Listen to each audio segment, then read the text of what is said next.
This is 7 News, the voice of the Riverina. Tonight, primary producers call for drastic action to keep foot and mouth disease out of the Riverina. An illegally parked speed camera vehicle infuriates local drivers. I'm Daniel Gibson. Later on this news hour, John Barilaro accused of assault after a scuffle with a cameraman. And families share their heartache at an inquest into a deadly COVID outbreak. 7 News begins now. Good evening. Riverina farmers, stock agents and meat processors are pushing for Australia to close its border to Indonesia to protect our cattle industry from foot and mouth disease. The new government insists it's doing more than ever before, but locals fear even that is not enough.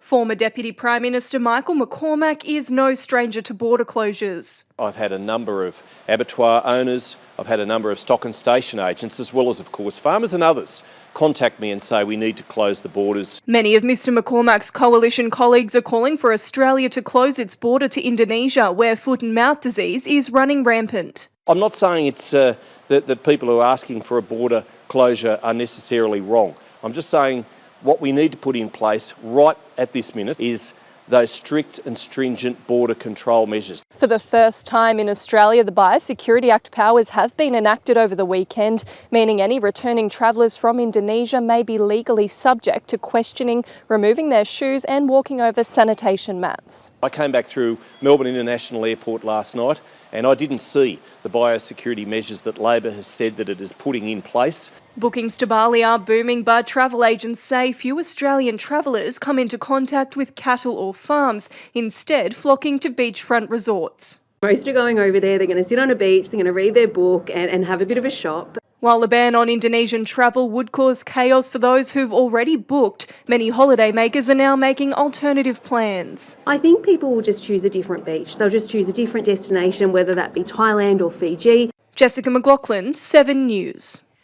Wagga drivers are angry that speed cameras are allowed to park in places locals aren't. Jessica McLaughlin joins us now. And Jess, what has drivers riled up now?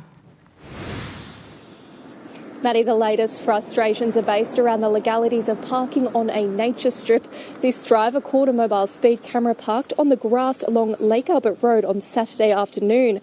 She says it's a location she would be slapped with a hefty penalty for parking on herself, questioning why these cameras are allowed to follow a different set of road rules.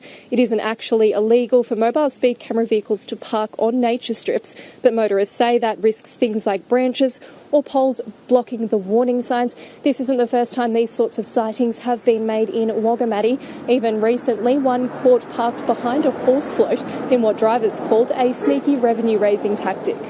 Thanks for the update, Jess. Jessica McLaughlin there. A landmark report into the treatment of mental health problems in Australia reveals that regions have been left behind. In Wagga, many in the space have experienced the shortfall of services firsthand and say change is urgently needed. In 2018, Rhys Cummins hit crisis point and became one of too many to make an attempt on his own life. The local youth worker had to navigate a system he says too often makes things harder, not easier. When I was in crisis, I've presented to the hospital numerous times and I've had to wait there for 4 hours. New mental health data has revealed it's the region suffering the most. I think we've still got a culture in the regional areas where, you know, men should be strong and not talk about their emotions or cry or feel anything. In the numbers, a stark picture. 8.9% of regional participants with an anxiety disorder compared with 5.5% in cities. And in substance abuse, the difference staggering. 23.5% compared to just 14%. Many simply can't access timely or affordable treatment. We can have really long wait times and wait lists to see medical professionals, and then privately, you know, it could cost a lot of money, and some people just don't have that money. The expense of going to see a medical professional, I know that personally it can be hard for me to afford that sometimes. Jordan and Rhys both run groups which help plug gaps in local mental health support. I definitely think that there could be a bit more awareness put on mental health services. Suicide is the leading cause for young people aged 15 to 44. So we should treat it a lot more serious, invest a lot more in it. Penny Burford, 7 News. In the absence of face masks and vaccine mandates, local businesses are taking it upon themselves to ramp up protection against COVID-19. One childcare centre has reintroduced masks for staff to help protect families using the service. Little Wonders Early Learning Centre in Estella has brought back face masks, all educators required to wear them indoors in an effort to protect both themselves and the children in their care. Just a good option to protect all of our kids that we have. They're obviously not protected against with the vaccine yet, being under 5. So we would just want to make sure that we're doing everything we can to protect them. While masks aren't mandated, the childcare centre concluded personal safety was a top priority, especially as COVID case numbers continue to rise, impacting families and workplaces. Another 303 positive tests reported overnight. And we'll just keep monitoring what's happening with cases. If there starts to be a huge increase, then we'll probably bring it back for families to wear them at drop off and pick up as well. Health authorities urging other businesses to consider following suit to help lower the rise of COVID infections. While the new Omicron variant is seeing patients recover quicker, it is more infectious than previous variants. Masks and vaccination are the two tools we have that will help take the pressure off our health system. And all we want to achieve is a number that is enough for our system to cope with and for every patient who needs to be seen in the hospital to be seen and to be treated. At this stage, only 68.8% of people in New South Wales have had a COVID booster. Health authorities urging those who haven't rolled up their sleeve for the third time to consider doing so, with vaccine protection waning over time. We need more patients to get their booster dose happening, whether it's the first booster or the second booster. Samantha Costin, 7 News. A man has been charged with a string of offences after a police pursuit near Leeton. Narrandera Highway Patrol spotted a Ford Falcon driving near Yanco with no number plates. They attempted to stop the vehicle, but it sped off, crashing into a ditch on Irrigation Way. The 31-year-old driver was arrested and charged with 6 offences, including police pursuit, high-range drink driving and resisting arrest. People who lived in the United Kingdom during the mad cow disease outbreak were today able to roll up their sleeves to donate blood for the first time in 22 years. It prompted a celebration of all things British at the Wagga Lifeblood Centre. A celebration fit for a queen, a very British affair at Wagga's Red Cross Lifeblood Centre today to mark a very special announcement. We are allowing people to donate who have lived in the United Kingdom or visited the United Kingdom for 6 months or more between 1980 and 1996. For the past 22 years, people in that category were banned from donations because of the mad cow disease in the area at the time, which put the blood supply at risk. Today, that risk is deemed to have disappeared. One of those donors, Mr. Wright himself, a long-time manager of the centre, today a first-time donor. Others delighted to finally be eligible. It's exciting. Yeah, super exciting. I heard it on the news when I was dropping my daughter off to say the paperwork is all final and we can now come in. Ms. Domini was drawn to donate because of her own very personal brush with the importance of blood supply. Personally, I lost my husband a few years ago to melanoma, and I saw him receiving blood, and it's very important. Once you've made your donation, you can get your energy back up with a very British morning tea on offer, complete, of course, with a scone with jam and cream. Some of Britain's finest turned out for the occasion: a king in waiting, a very British patsy, Punk on the front desk and Mary Poppins behind the needle. Celebrating an extra 18,000 new donors, the ban lift is expected to bring in. 4,500 of those are in New South Wales, so we're really looking forward to seeing those donors. Penny Burford, 7 News. Residents right across Wagga say they have brown water coming from their taps. It's not an isolated issue, with reports in Estella, Riverina, Forest Hill, even Kapooka. Bottles are being filled with yellowed liquid, baths tinged with brown and glasses settling with brown sediment. One local says it's made her family sick. Everybody that I know that lives around the area and even right through Wagga have the exact same issues, belly upsets, all that kind of thing. My daughter suffers with eczema and moving here has made it 10 times worse. A burst water main at Forest Hill over the weekend was initially to blame, but after repair work and flashing of pipes, some residents say the issue has continued. Riverina Water insists the water is safe to drink. Well, it's time now for a quick check of the weather with Kirsty Fitzpatrick. And Kirsty, it was a bit of an unsettled afternoon. Good evening, Maddie. We did see a change move through. Good evening, everyone. Not too bad conditions for this morning, though. We did have partly cloudy skies and fairly mild conditions overnight as well, around 4 and 5 degrees across Narrandera, Gundagai and Wagga. Daytime temperatures not that bad either, reaching the mid-teens, even the high teens. Lockhart 19 degrees, Talbingo reached 16, well above average for this time of year. But that change did arrive during the late morning, early afternoon. We had some rumbles of thunder and we've started to see some drops of rain that will continue later on today. Moderate north to northeasterly winds. Junee reached 17 degrees, Grenfell 18 our maximum. More showers through tomorrow and there's a big drop in temperatures on the way. I'll have those details coming up later on, Maddie. Winter's coming back. Yes, Thanks, Kirsty. See you later. Still to come in 7 News, a new push to bring in more farm workers from Pacific Island nations and alarming statistics about the number of Riverina women who smoke during pregnancy. And later on this news hour, John Barilaro caught in a scuffle with a cameraman. Police now investigating, so could charges be laid? A state of emergency declared in California as a wildfire doubles in size overnight. And we reveal who'll be headlining the Commonwealth Games opening ceremony. Those stories and plenty more will see you at 6:30. A new report has revealed the rate of Riverina women smoking during pregnancy is almost double the national average. 16.4% of pregnant women in Wagga smoked tobacco during the first 20 weeks of their pregnancies, compared to just 8.9% Australia-wide. It's a concerning statistic, with smoking during pregnancy linked to poor fetal growth and increased risk of complications. An independent federal MP is hopeful labour shortages could be over soon after a trip to the Pacific. Helen Haines visited Fiji last week as part of a parliamentary delegation to discuss getting Pacific Islanders into the country to work on farms. They want to be out here working. There are 50,000 Fijian people who are registered and ready to come to Australia to undertake agricultural work. What we need now is for the government to get cracking and get them over here. Dr Haines says processes need to be put in place to ensure there's a workforce to handle this year's harvests. Still to come in 7 News, the Demons soar to the top of the Riverina Football League ladder, and a change of colour brings a change of fortune for the Blues in Group 9 Rugby League.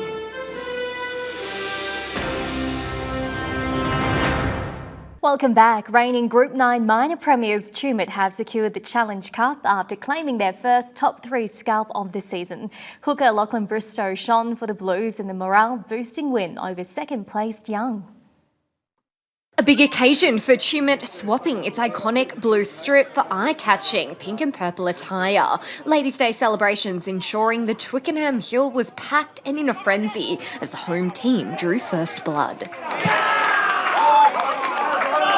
A magnificent kick from the competition's top point scorer, Lachlan Bristow, and the Blues were off to a dream start against the Cherry Pickers. Tumut was confident co-coach Zach Masters had ploughed his way over to extend the margin, but he was held up. Instead, it was Young bringing up the next points midway through the half through centre Naya Freeman.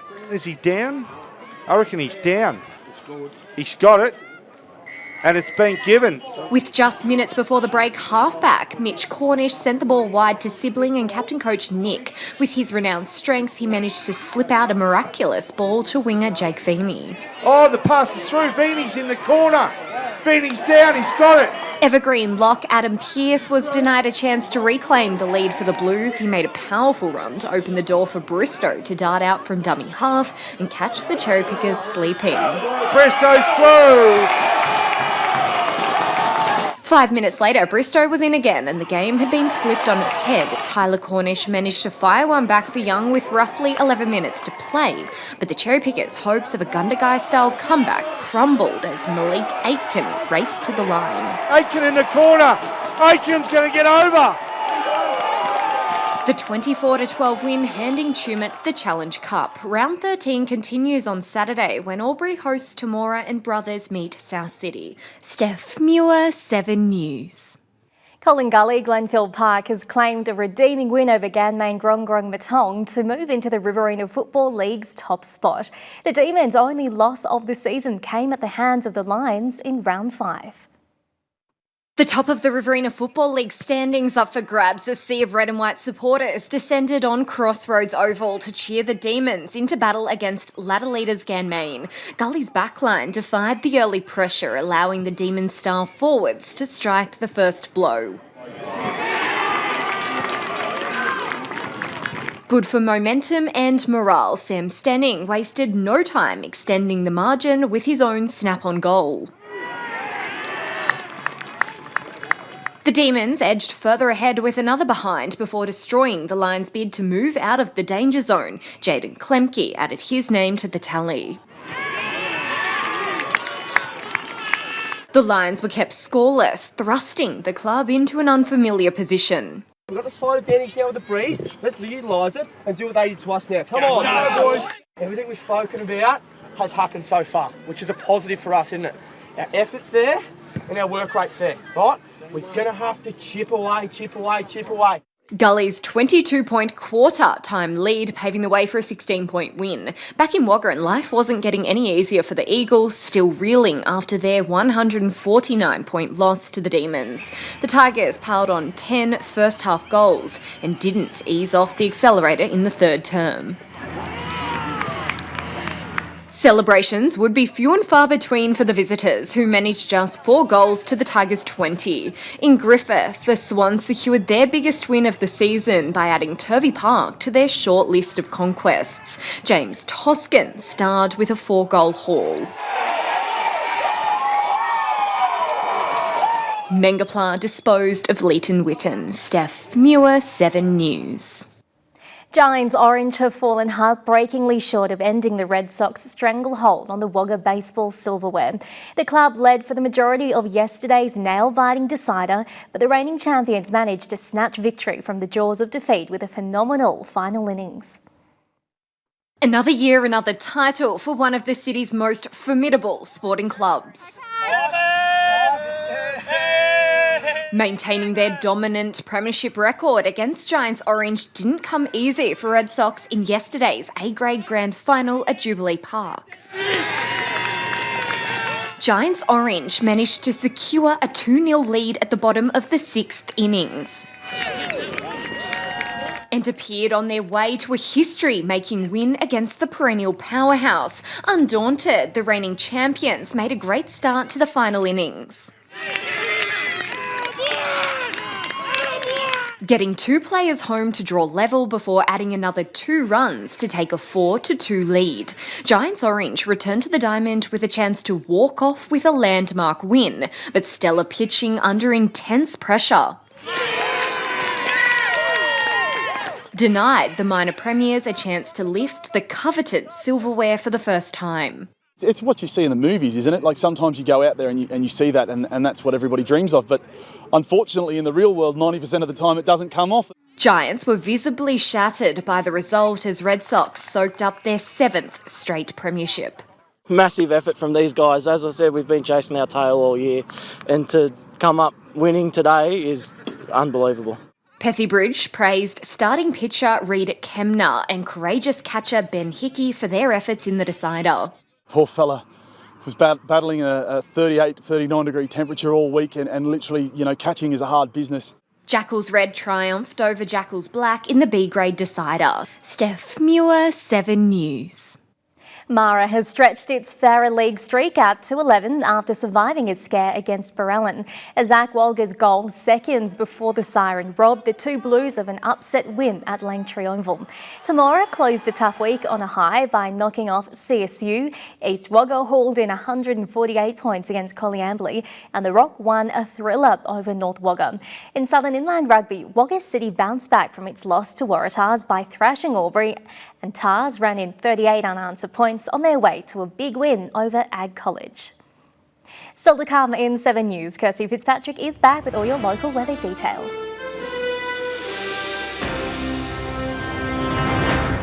Good evening, everyone. A trough and a gusty cold front are moving across New South Wales, leading to showers, a drop in daytime temperatures and blustery winds, and showers could fall as snow across the New South Wales and Victorian highlands. Conditions should clear slightly midweek. That is ahead of another cold front arriving as we track through to the weekend. Now, the upcoming wet weather will fall predominantly through central and southern areas. Some showers for the coast too, but the rest of the state is looking nice and dry.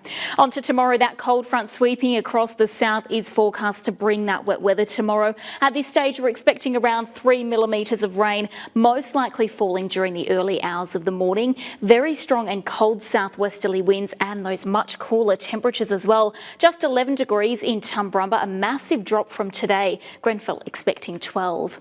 The drizzle will stick around for a little while, as will those cold winds into Wednesday. We could see around 0.5 millimetre to 1 millimetre of rain, mainly for the south, but temperatures will begin to return to the mid-teens. Adlong expecting 15 degrees and the same for Tumut.